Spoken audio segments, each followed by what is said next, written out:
ఈ దళిత క్రైస్తవ జాతి అంటేనే అబద్ధంలో పుట్టి అబద్ధంలో బ్రతికేది అని. నాన్నగారు చనిపోయినప్పుడు కూడా మేము సమాధి చేసిన తర్వాత మీటింగ్ పెట్టి లైవ్లో చెప్పాను. ఇదిగో జై శ్రీరామ్. ఈ పివి సునీల్ కుమార్ అనేవాడు ఏం మాట్లాడుతున్నాడో వినండి.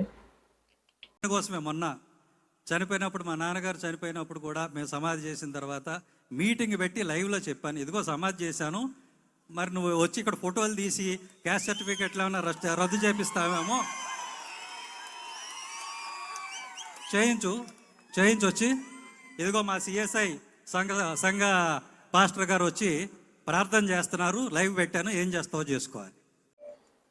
విన్నారు కదా, వీళ్ళ నాన్న బేతాళ్ అనుకుంటా ఆయన పేరు, అతన్ని నేను సమాధి చేశాను, మా సిఎస్ఐ చర్చి వాళ్ళు వచ్చి ప్రార్థన చేశారు అంటే ఇండైరెక్ట్గా క్రైస్తవ పద్ధతిలో తన అంత్యక్రియలు చేశాను, వచ్చి ఫోటోలు వీడియోలు తీసి మా రిజర్వేషన్ ఏమన్నా తీయించగలరేమో ప్రయత్నం చేయండి అని చెప్పి డైలాగులు ఇస్తున్నాడు.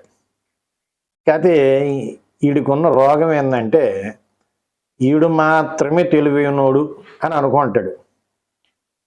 ఆల్రెడీ వీళ్ళ నాన్న చనిపోయిన రోజులు మాలాంటి వాళ్ళందరూ కాపలా కాసుకుని కూర్చున్నారు.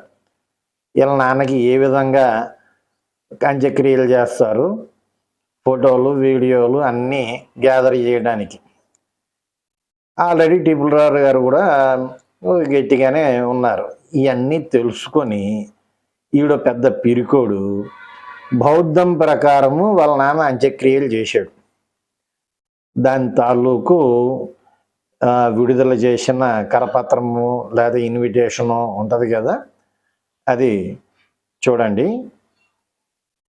చూశారు కదా, అది వాళ్ళ నాన్న అంత్యక్రియల తాలూకు ఇన్విటేషన్. వాడే ఆ ఇన్విటేషన్ వదిలాడు, ఏమని, బౌద్ధం ప్రకారము మా నాన్న అంత్యక్రియలు చేస్తున్నాను అని. మళ్ళీ ఇప్పుడేం చెబుతాడు, క్రిస్టియన్ ప్రకారము, క్రైస్తవ పద్ధతి ప్రకారము సిఎస్ఐ చర్చి వాళ్ళ ఆధ్వర్యంలో ఈ అంత్యక్రియలు చేశామని.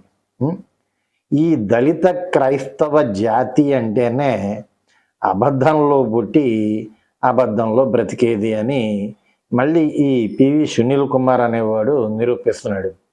ఎంత చదువుకుంటే ఏం లాభం? ఆ జాతి లక్షణం అన్నమాట. ఏ జాతి లక్షణము? దళిత క్రైస్తవ జాతి. ఒరిజినల్ దళిత హిందువులు కాదు. దళితులంటే కేవలం హిందువులు మాత్రమే. కానీ క్రిస్టియన్లుగా మతం మారి కూడా మేము హిందువులము అని సర్టిఫికెట్లు అబద్ధం చెప్పి ఈ పివి సునీల్ కుమార్ లాగా రిజర్వేషన్లో ఉద్యోగాలు సంపాదించుకొని వాళ్ళ నాన్నని ఎక్కడ డబ్బాలో పెట్టి పైన సిలువు పెడితే జనాలు గొడవ చేస్తారో లేకపోతే ఉన్న రిజర్వేషన్ పోతుందో అని బౌద్ధం ప్రకారము కన్నం చేసి మళ్ళీ అబద్ధాలు, ఏది మా నాన్నని క్రైస్తవ ఆచారాల ప్రకారమే చేశాను. ఏమన్నా పాత రోజుల ఎవడు ఏ పద్ధతిలో చేశాడు ఎవడికి తెలియకపోవటానికి గూగుల్లో కొడితే వస్తుంది పివి సునీల్ కుమార్ వాళ్ళ నాన్న తాలూకు ఇన్విటేషన్ అంటే వచ్చేస్తుంది. ఆ మాత్రం కూడా ఈ బుర్ర తక్కువ యాదవ్కి తెలుస్తావదు. ఓకే, జై శ్రీరామ్, జై హింద్.